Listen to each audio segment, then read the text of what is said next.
Absolutely. Well, it's funny you mentioned City. The next point is about Man City. Comes in from George. This is a wild one. Man City won't win a trophy this season. The lack of squad depth isn't mentioned enough. When you're bringing in Oscar Bob on at half-time compared to Mahrez or Silva last year, it should be very concerning. Bit of a stretch, I feel like, because they've lost the game. I get it, rarely happens, but we were talking about City squad depth for like a few weeks ago, and how well they've replaced the likes of Mahrez and other players who've left. And it's a bit of an overreaction, I think. Yeah, maybe. Like, it's the Premier League. Anyone can lose a game, and I kind of get where he's coming from. Like the weight of the names aren't there on the bench, right, for Man City anymore. You do need to bear in mind, though, that like for big portions of the season, they've been missing Grealish for a while. Bernardo Silva's out. They're missing De Bruyne until the new year, I think. John Stones is out injured now as well, so they're missing key players, like big players there. But Rodrick suspended as well for that game. Exactly, yeah. And they have brought in depth. Like, let's not pretend like Mateo Kovacic hasn't been one of the better midfielders in the Premier League for the past few years. Nunez, who they signed obviously from Wolves, is really a really effective player, like a ball carrying player. But I do kind of agree, like, to lose some of those forward players and be having Oscar Bob as an option. Like, you got Doku, as good as he's looked, is kind of like a bit of a hit and hope with him because he's very young, right? But yeah, like, I mean, when you're carrying that many injuries and like they tend to have like not the biggest squad anyway, because everyone's on just insane wages, so they can only have like 20 players. or else, well, they could just add some more charges to the 115 charges. Ding, ding, ding, ding. Yeah. mark that on your bingo card. I think that the big thing that they seem to recruit in, again, like, it just seems like every year they go out and buy a great defender. And obviously they've done that again this year, so maybe they'll see like one or two players come through from the youth academy to kind of flesh it out a little bit. I did feel it weird that they let his name's completely escaped me. They let him just sign Cole Palmer. Cole Palmer. It kind of surprised me that they let him go, like, because he'd have been great for having that. Like someone who's come through the academy, someone like, and he would be getting game time now, ironically.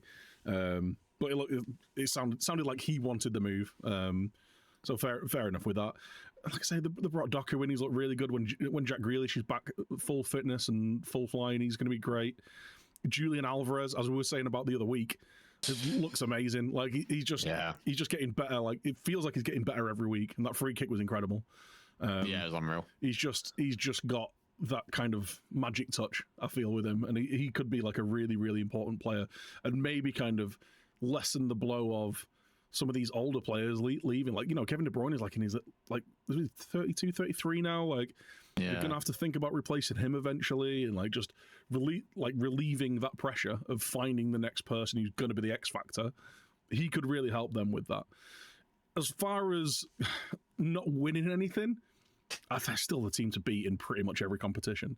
I know like the squad depth thing could be held against them in like the League Cup, obviously. Like they're already out of that. So they can't do the quadruple this year, so there's that at least. But when it comes to like the FA Cup, obviously the League and the Champions League, like they're still going to be the team to beat.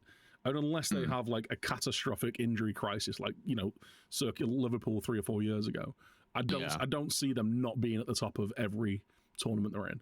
They're going to be getting very deep, if not to the finals of everything.